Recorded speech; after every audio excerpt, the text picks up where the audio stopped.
ഗുരുകാരുണ്യലക്ഷ്മി വിയോഗാൽ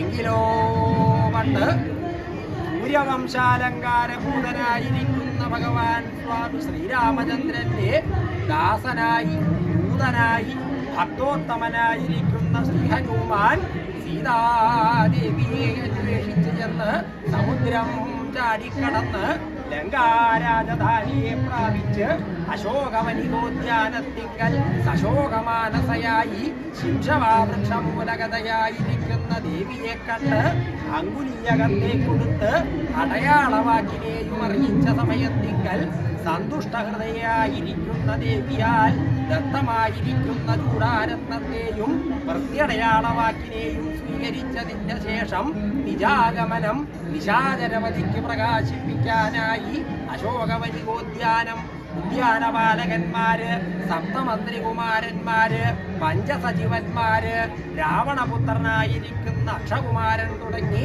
അനേകം രാക്ഷസവീരന്മാരെ നിഗ്രഹിച്ചതിന് ശേഷം രാവണപുത്രനായിരിക്കുന്ന ഇന്ദ്രജിത്തുമായി യുദ്ധമാരംഭിച്ച് യുദ്ധമധ്യത്തിങ്കൽ ഇന്ദ്രജിത്തിനാൽ പ്രയുക്തമായിരിക്കുന്ന ബ്രഹ്മാസ്ത്രത്താൽ സ്വയം ബദ്ധനായി ആ ഹനുമാൻ അയമണസ്ഥിതിയെ അയത് പ്രകാരമാകുന്നത് ബദ്ധാമസ്തമിത സർവചേഷ്ടിതം സ്മരുദ്ധാമി വജാതവേ കിങ്കാരാ ദശമുഖാത്മജാജ്ഞയാ ഭർതൃരുദ്രതമുപാനയൻ പുരാ ബദ്ധാമസ്തമിത സർവചേഷ്ടിതാ ബദ്ധമായി അസ്തമിതമായിരിക്കുന്ന സർവചേഷ്ടിതത്തോടു കൂടിയവനായിരുന്നു ഹനുമാൻ തന്റെ പരാക്രമവും ചൈതന്യവും തേജസ്സും ഒക്കെ ഇല്ലാതെ കണ്ട് ഭൂമിയില് ഒരിണ്ട് മരന്റെ ചടപട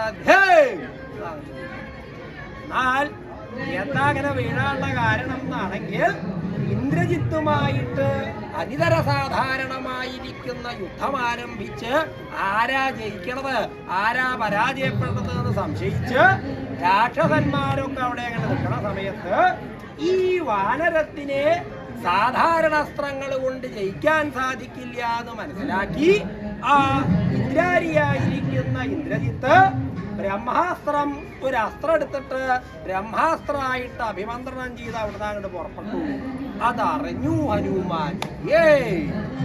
ബ്രഹ്മാസ്ത്രത്തിന്റെ പുറപ്പാടാണ്. എന്നാൽ തനിക്ക് ബ്രഹ്മാസ്ത്രബന്ധം എന്നൊരു ശാപം, ബ്രഹ്മാവിനാൽ ദത്തമായിരിക്കുന്ന ശാപ. അപ്പോ അത് ഇവിടെ വെച്ച് കഴിക്കാം. ഭഗവാൻ വന്നിട്ടുള്ള വലിയ യുദ്ധത്തിന്റെ സമയത്ത് വൈഷമ്യം ഉണ്ടാവണ്ടെന്ന് നിശ്ചയിച്ച് ആ ബ്രഹ്മാസ്ത്രബന്ധം താൻ ആഗ്രഹിച്ചാൽ അനുവദിച്ചാലേ തന്നെ ബ്രഹ്മാസ്ത്രം ബന്ധിച്ചാൽ തന്നെ 3.25 നാഴിക നേരെ അതിന്റെ പ്രഭാവം ഉണ്ടാവും. അപ്പോ ഇപ്പൊ അതങ്ങോട്ട് കഴിക്കുക തന്നെ നിശ്ചയിച്ച് ആ ബ്രഹ്മാസ്ത്രം എടുത്ത് അങ്ങോട്ട് പുറപ്പെട്ടപ്പോ ഹനുമാൻ അവിടെ തൊഴുതായിരുന്നു. ആ ബ്രഹ്മാസ്ത്രം വന്ന് ഹനുമാനെ ബന്ധിച്ചു എന്ന് മാത്രല്ല സകല ചേഷ്ടിതങ്ങളും ആ അനക്കല്ലാതെ കണ്ടായിട്ട് ഭൂമിയെങ്കൽ ഉരുണ്ട് വരന്റെ തടപണത് കിങ്കാരാ ആ രാക്ഷസ വീരന്മാര് കിങ്കരന്മാരവിടെയാണ് നോക്കി നിൽക്കുമ്പോഴാണോ എന്താണ് ഇന്ദ്രജിത്ത് എന്തിനുള്ള പുറപ്പാടാണ്? അദ്ദേഹം വെല്ലുണ്ണി തമ്പുരാൻ ആ ബ്രഹ്മാസ്ത്രം പ്രയോഗിക്കുന്നുണ്ട്. എന്താ ഉണ്ടാവുക നോക്കാം. രാക്ഷസന്മാരാണ് നോക്കി നിൽക്കുമ്പോ ബ്രഹ്മാസ്ത്രം അങ്ങോട്ട് വരണ കണ്ടപ്പോ ഹനുമാൻ തൊഴുകണത കണ്ടോ ഹരിച്ചു. ഒരങ്ങന്റെ പരാക്രമമൊക്കെ തീർന്നു. ഇതാ തൊഴുതായിട്ട് നിൽക്കണു. ബ്രഹ്മാസ്ത്രം ബന്ധിച്ചു. ഭൂമിയിൽ വീണു. വെല്ലുണ്ണി തമ്പുരാൻ വിജയിക്കട്ടെ. രാക്ഷസ ചക്രവർത്തി രാവണൻ വിജയിക്കട്ടെ. കിങ്കരന്മാർക്കൊക്കെ ഉത്സാഹമായിരുന്നു. ആ വാനരത്തിന്റെ കഥ കഴിച്ചു. എത്ര നേരായി അവന്റെ പരാക്രമം തുടങ്ങിയിട്ട് ഉദ്യാനപാലകന്മാര് സപ്തമന്ത്രികുമാരന്മാര് പഞ്ചസജീവന്മാര് അക്ഷകുമാരൻ തുടങ്ങി സകല ആളുകളെ നിഗ്രഹിച്ച് ഇത്ര നേരവും ഇന്ദ്രജിത്തുമായിട്ട് വെല്ലുണ്ണി തമ്പുരാനുമായിട്ട് യുദ്ധം ചെയ്ത് നിലത്ത് വീണിരിക്കുന്നു. രാക്ഷസന്മാർക്കൊക്കെ അങ്ങനെ ഉത്സാഹമായി എന്താ വേണ്ടേന്ന് ആലോചിച്ച് നിൽക്കുമ്പോ കിങ്കാരാ ദശമുഖാത്മജാജ്ഞയാ ദശകന്ധരപുത്രനായിരിക്കുന്ന രാവണപുത്രൻ ഇന്ദ്രജിത്തിന്റെ ആജ്ഞഹേതുവായിട്ട് അവനെ അവിടുന്ന് എടുത്തു. ബദ്ധനായിരിക്കുന്ന അവനെ എടുത്ത് ഉപാനയൻ ഭർത്താവായിരിക്കുന്ന ആ ലങ്കയുടെ മുഴുവൻ അധികാരിയായി രാക്ഷസ സാർവഭൗമനായിരിക്കുന്ന രാവണന്റെ അടുത്തേക്ക് ഈ വാനരനെ എടുത്ത് അവിടുന്ന് അങ്ങോട്ട് പുറത്താണ് ധൈര്യമായിട്ടുള്ള വരവാ. എന്താ വെച്ചാൽ ഇത്ര നേരവും ഇവിടേക്ക് അടുത്തേക്ക് വരാനുള്ള ധൈര്യം ആർക്കുണ്ടായിരിക്കില്ല. ഹനുമാൻ കേട്ടാൽ രാക്ഷസന്മാർക്ക് രണ്ടു തുണയെ കൂടെ ധൈര്യം പോവുക. അങ്ങനെയാ ഇപ്പോ വീണൂന്ന് കേട്ടപ്പോ രാക്ഷസന്മാര് ചന്ദ്രക്കിടോ ഒന്ന് പോയി നോക്കുക, കിടക്കണ കണ്ടില്ലേ, ഒന്ന് കാണുക. നേരാമണ്ണം കാണാൻ തരായിട്ടില്ല അവന്റെ പരാക്രമം കാരണം. കിടക്കണ കിടപ്പ് കെട്ടിക്ക് രാക്ഷസന്മാരവിടെ ചെന്നാണ് നോക്കുമ്പോ ഇന്ദ്രജിത്തിന് സംശയമൊന്നും ഉണ്ടായില്ല. കിങ്കരന്മാര് ഇവനെ എടുത്ത് അച്ഛന്റെ മുമ്പിലേക്ക് കൊണ്ടുപോവാ. അപ്പൊ ചാടി പുറപ്പെടേണ്ടി വരുന്നില്ല തോന്നുന്നില്ലേ? എന്താ ഇവിടെ വന്നാ എടുക്കേണ്ടി വരും. അതന്നെ അപ്പുറം എന്താ അത്? എടോ കൽപ്പന കേട്ടില്ലേ? അവനെ എടുത്ത് അങ്ങോട്ട് കൊണ്ടുപോവാൻ. അവനെ എടുക്കാൻ എന്താണോ വൈഷമ്യം? അവൻ അവന്റെ പരാക്രമമൊക്കെ കഴിഞ്ഞിരിക്കണു, സിദ്ധി കൂടി, കഥ കഴിഞ്ഞു. ഓ അങ്ങനെ അങ്ങോട്ട് ഓടിച്ചാടി പോണ്ടാട്ടോ. അവൻ എന്തൊക്കെ പരാക്രമം കാട്ടിയ വിദ്വാനാന്ന് നിശ്ചയില്ലേ, ചിലപ്പോ വെറുതെ ഇങ്ങനെ കിടക്കുകയാവും. എന്നാൽ ഹനുമാന്റെ സ്ഥിതി എന്താണെണെങ്കിൽ ഭസ്മരുദ്ധമിവ ജാതവേദം, ഭസ്മരുദ്ധമായിരിക്കുന്ന ജാതവേദസ് പ്രകാരമാണോ അപ്രകാരമാണ് ആ ഹനുമാൻ അവിടെ കിടക്കുന്നത്. ജാതവേദസ് എന്ന് പറഞ്ഞാൽ അഗ്നി. അഗ്നി എങ്ങനെയാണോ ഭസ്മരുദ്ധമായിട്ട് കിടക്കുക എന്ന് പറഞ്ഞാൽ എന്താ? ആ കനല് കിടക്കണ കണ്ടിട്ട് അടുപ്പിലൊക്കെ ചെന്ന് നോക്കിയാൽ ചിലപ്പോൾ കാണുമ്പോ ഇങ്ങനെ വെണ്ണീര് വെളുവെളുവെളിന്ന് കാണും. അപ്പോ ഒന്നുമില്ല എന്നാണ് ആളുകൾ വിചാരിക്കുക. ചിലപ്പോ ഭസ്മമായിട്ടൊക്കെ എടുക്കാൻ വേണ്ടി ചിലർ പുറപ്പെട്ട് നേരം വൈകി നിൽക്കുന്ന സമയത്ത് കയ്യൊക്കെ നനച്ച് അതിലങ്ങോട്ട് പോയി തൊട്ട പുറത്തേക്ക് കാണില്ല. ആ വെണ്ണീരാണ് പുറത്തൊക്കെ ഉണ്ടാവുക. ഉള്ളില് കനലങ്ങനെ അതിന്റെ ശക്തിക്ക് യാതൊരു കുറവും ഇല്ലാണ്ടുണ്ടാവും. അതുപോലെയാണ് ഹനുമാൻ ഇപ്പൊ കിടക്കുന്നത്. ഹനുമാന്റെ പരാക്രമത്തിനോ ശൗര്യത്തിനോ ഒന്നും യാതൊരു കോട്ടവും സംഭവിച്ചില്ല. ഈ ബ്രഹ്മാസ്ത്രം ബന്ധിച്ചപ്പോ 3.25 നാഴിക നേരം അതിന്റെ ശക്തി ഉള്ളതുകൊണ്ട് ഒന്ന് മയങ്ങി കിടക്കണ പോലെ അവിടെ കിടക്കും. രാക്ഷസന്മാർക്ക് ധൈര്യം പോരാടോ. അവൻ പുറപ്പെടുവോ? ഇനി പുറപ്പെടുവൊന്നുമില്ലടോ. എന്താ അവിടെ ഇങ്ങനെ മേടിച്ചു വെക്കണത്? അവനെ എടുക്കാം. അതെ അതെ, വലിയ വലിയ വിദ്വാൻമാർക്ക് കൽപ്പിച്ചാൽ മതി, ബാക്കിയുള്ളവരെ അവനെ എടുക്കാൻ പുറപ്പെടേണ്ടത്. എന്താ വേണ്ടത്? ഓ ഞാൻ പറയുകച്ചാൽ നേരെ ഇങ്ങോട്ട് പോയി എടുക്കണ്ട. എന്താ ഒന്ന് മനസ്സിരുത്തണം. അവങ്ങനെ കിടക്കണതൊന്നും നോക്കണ്ട, ചാടി അങ്ങോട്ട് പുറപ്പെടും. ചിലപ്പോൾ ഇപ്പം എന്തോ ഉറക്കോ എന്തോന്നാണ് തോന്നണത്, അല്ലാണ്ട് സിദ്ധി കൂടിയിട്ടൊന്നുമില്ല. എന്നാൽ സിദ്ധി കൂടിയാ എങ്ങനെയാന്ന് അറിയണ ആരെങ്കിലും വന്ന് നോക്കുക. അതെ അതെ, ഇനിയിപ്പോ സിദ്ധി കൂടി ഉണ്ടോ എന്ന് അന്വേഷിക്കണമെങ്കിൽ എങ്ങനെയാ? അവന്റെ ശ്വാസം പോയിണ്ടോ നോക്കണം, കൈ പിടിച്ചു അവന്റെ അടുത്തേക്ക് പോകണ്ടോ. രാക്ഷസന്മാർക്ക് സംശയമായി. കൽപ്പനയല്ലേ എടുത്തു കൊണ്ടുപോകാണ്ടും വയ്യല്ലോ. ഓ ഒരു കാര്യം ചെയ്യാം, നമുക്ക് അവന്റെ കയ്യും കാലും വാലും ഒക്കെ പാടെ കുത്തി ആദ്യം ഒന്ന് വരിഞ്ഞ് ചുറ്റി കെട്ടാം. എന്താ നമ്മളിവിടുന്ന് എടുക്കുമ്പോഴെങ്ങാനും അവൻ എണീച്ചു വെച്ചാൽ കയ്യിൽ കിട്ടിയവന്റെ കഥ കഴിയും. അതില്ലാണ്ടിരിക്കാൻ ആദ്യം ഒന്ന് കെട്ടാമെന്ന് നിശ്ചയിച്ച് രാക്ഷസ കിങ്കരന്മാർ അവിടുന്നും ഇവിടുന്നും വലിയ വലിയ കയറും ചങ്ങലയൊക്കെ പാടെടുത്ത് കൊണ്ടുവന്ന് ഹനുമാന്റെ അടുത്തങ്ങനെ വരാൻ തുടങ്ങി. ഹനുമാന്റെ അടുത്തെത്തി. ആദ്യം എന്താ പിടിക്കേണ്ടത്? ആദ്യം വാല് പിടിക്കുക നല്ലത്. വാലുകൊണ്ടാണ് അവന്റെ അധികം പ്രയോഗവും. അതങ്ങോട്ട് കെട്ടി വെച്ചാൽ തന്നെ പകുതി സമാധാനം ഉണ്ടാവും. എന്താ പിടിക്കുക? രാക്ഷസന്മാരിങ്ങനെ ചെന്നു അടി. നമ്മുടെ അനക്ക അനക്കല്ല. ഓ സൂക്ഷിക്കണം, അനങ്ങണില്ല, പൊക്കാൻ പറ്റുമോ? പ്രപഞ്ചനാത്മജനായിരിക്കുന്ന ഹനുമാനെ അനക്കാൻ പോലും എനിക്ക് പറ്റുന്നില്ല. അങ്ങനെ കടന്ന് ആ കയറൊക്കെ നേരത്തെ കൂടെ ഇട്ടപ്പോ ഹനുമാന് ബോധം വന്നു. എന്താ, ദിവ്യാസ്ത്രങ്ങൾക്കൊരു വൈശിഷ്ട്യമുണ്ട്. എന്നുവെച്ചാൽ ഒരു ബന്ധനം ഉള്ള സമയത്ത് വേറൊരു ബന്ധനം അതിന്റെ മുകളിൽ വന്നാൽ പഴയ ബന്ധനത്തിന്റെ ശക്തി ഇല്ലാണ്ടാവും എന്നാണ് ശാസ്ത്രം. അപ്പോ സ്വതേ ബ്രഹ്മാസ്ത്രത്താൽ ബദ്ധനായിട്ട് കിടക്കുന്ന ഹനുമാൻ 3.25 നാഴിക നേരം അതിന്റെ പ്രഭാവം ഉണ്ടെങ്കിലും അതിന്റെ മുകളിൽ കൂടെ ഈ രാക്ഷസന്മാര് അങ്ങനെയും കയറൊക്കെ ആയിട്ട് തുടങ്ങിയപ്പോ ആ ബ്രഹ്മാസ്ത്രത്തിന്റെ പ്രഭാവമൊക്കെ പോയി. അങ്ങനെ കണ്ണു തുറക്കാൻ ഇങ്ങനെ നോക്കിയപ്പോ അനവധി എണ്ണം ചുറ്റും വന്ന് കൂടിയുണ്ടല്ലോ. അതൊക്കെ എന്റെ വാല് പിടിക്കാൻ വന്നതാ. ആയിക്കോട്ടെ, രാക്ഷസന്മാരെ എന്നെ പിടിച്ച് കെട്ടാനാ, കെട്ടിക്കോട്ടെ.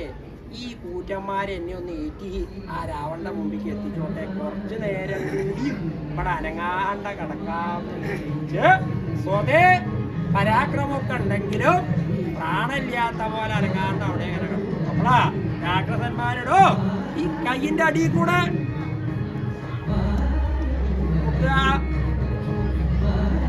കിടക്കാൻ പറ്റുന്നില്ല.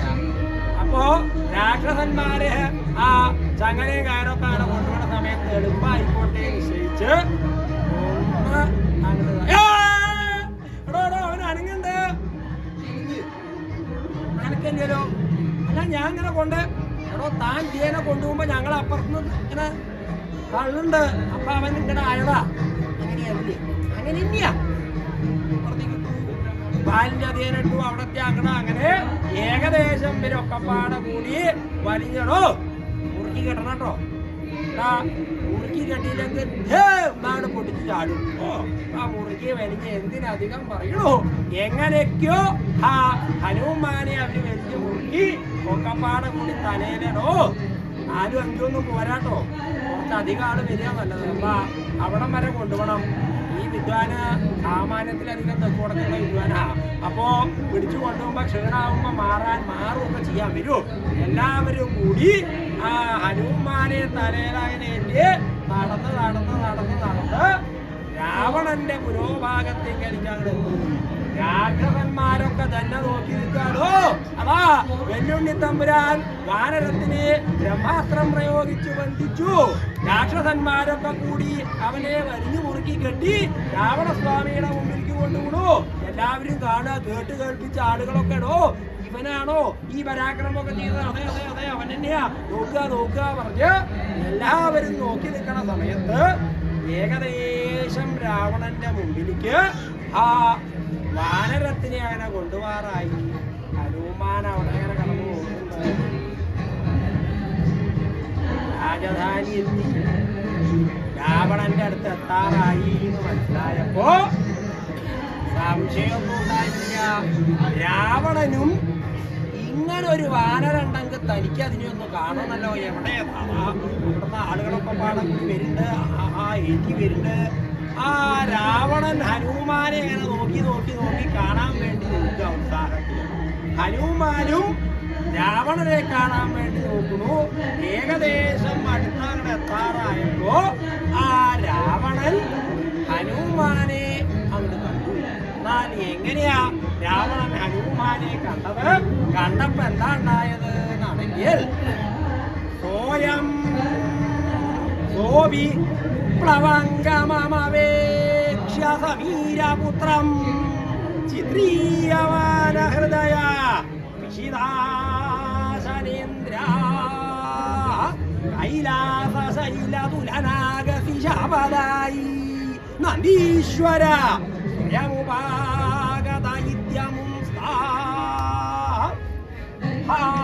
രാക്ഷസചക്രവർത്തിയായിരിക്കുന്ന രാവണൻ സോപി പ്ലവംഗമം അപേക്ഷ്യ അദ്ദേഹവും സമീരപുത്രനായിരിക്കുന്ന ആ പ്ലവംഗമത്തെ വാനരത്തെ വേണ്ട പോലെ കണ്ടു. രാവണനും വാനരത്തിനെ കണ്ടു എന്നാണ് പറയുന്നത്. രാവണനും വാനരത്തിനെ കണ്ടു എന്ന് പറഞ്ഞാൽ രാവണൻ കണ്ടു എന്ന് പറഞ്ഞാൽ പോരെ? എന്താ രാവണനും കണ്ടു എന്ന് പറയാനുള്ള കാരണം എന്നാണെങ്കിൽ ആദ്യം കണ്ടത് രാവണനല്ലാതാ.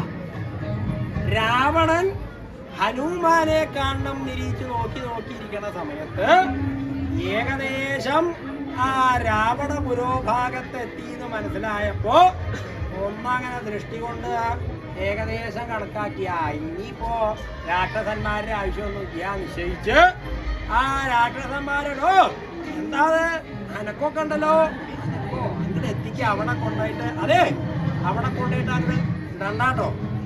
എന്താ ചിലപ്പോ ആ നിലത്താങ്ങോട്ട് പോയി വീഴുമ്പോ ബോധം വരും. ആദ്യം ആരാ പിടിച്ചു കെട്ടിയെ ചോദിച്ചു പുറപ്പെടും. അപ്പോ അവിടെ കൊണ്ടുപോയിട്ട് അവിടെ വെക്കാം. കൊണ്ടുപോയി വെക്കുമ്പോഴാ കൂടുതൽ അപകടം.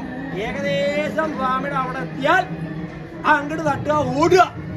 ഇങ്ങനെ രാക്ഷസന്മാരെ എന്താ വേണ്ടതെന്ന് ആലോചിച്ച് അങ്ങനെ നിൽക്കുമ്പോ ഹനുമാൻ ഏകദേശം ഭാഗമായി അങ്ങോട്ട് മനസ്സിലാക്കിയപ്പോ ഒരു വിജൃംഭണ അങ്ങോട്ട് നടത്തി. പിന്നെന്താ ചങ്ങയില്ല, കയറുമില്ല, ഒന്നുമില്ല, ഒക്കെ അങ്ങോട്ട് നിർത്തി. രാക്ഷസന്മാരൊക്കെ അങ്ങോട്ട് പേടിക്കുമ്പോഴേക്കും അവരെ മൂടുന്ന ഒരു ചാട്ട അങ്ങോട്ട് ചാടി രാവണ പുരോഭാഗത്തേക്ക് എത്തി. അതിനു മുമ്പ് തന്നെ രാവണനെ ദർശിച്ചുകൊണ്ടാണ് അങ്ങോട്ട് ചാടി പോവണ്ടായത്. രാവണൻ രാവണൻ രാവണൻ എന്ന് താൻ കേട്ടിട്ടേ ഉള്ളൂ. ഇതുവരെ രാവണനെ നേരിട്ട് ദർശിക്കാൻ ഭാഗ്യമുണ്ടായില്ല. എന്ന് മാത്രല്ല കേട്ട് കേൾപ്പിച്ച് രാവണന്റെ പരാക്രമം അനേകം കേട്ടിട്ടുണ്ട്. ആ പരാക്രമമൊക്കെ മനസ്സിൽ ആലോചിച്ചിട്ടാണ് രാവണനെ കാണാൻ പോണത്. അപ്പോ ആ മനസ്സിലുണ്ടായിരുന്ന ചിത്രത്തിന് യാതൊരു കുറവും ഉണ്ടായില്ല, അതിലും കൂടുതൽ ഉണ്ടായിരുന്നു. രാവണനെ അങ്ങനെ കണ്ടപ്പോ 10 തലയും 20 കയ്യുമായിട്ട് പിരികാക്കൊടികളൊക്കെ വളച്ച് ദേഷ്യത്തിൽ ഉരുണ്ട് കണ്ണുകളൊക്കെ ഉരുട്ടി ചുവന്ന് കഴിച്ച് അങ്ങനെ നിൽക്കണ കണ്ടപ്പോ സ്വാമിയായിരിക്കുന്ന ലോകനായകനായിരിക്കുന്ന ഈശ്വരന് ഒരു ശത്രു ഉണ്ടെങ്കിൽ അത് ഇതുപോലെ തന്നെ വേണം. ആ ഭഗവാന് പ്രതിയോഗിയാവാൻ ഏറ്റവും യോഗ്യനായിരിക്കുന്ന ആളാണ് രാവണൻ, മഹാപരാക്രമശാലിയാണ് എന്ന് കണ്ടപ്പോ തന്നെ ഹനുമാന് മനസ്സിലായി. എന്താ ഇരുത്തങ്ങനെ കണ്ടു, ആ കൈകളും ഭുജപരാക്രമവും ഏകദേശം അങ്ങനെ മനസ്സിലായി. കേട്ടിട്ടുണ്ട് താൻ രാവണൻ കൈലാസം പർവ്വതെടുത്ത് അമ്മാനാടിയിട്ടുണ്ട് എന്ന് താൻ കേട്ടിട്ടുണ്ട്. കേട്ടത് സത്യം തന്നെ എന്ന് ഉറപ്പിക്കാം രാവണനെ കണ്ടാൽ. ആ പരാക്രമാതിരേകം കാണാൻ ദർശിക്കാനുണ്ട്.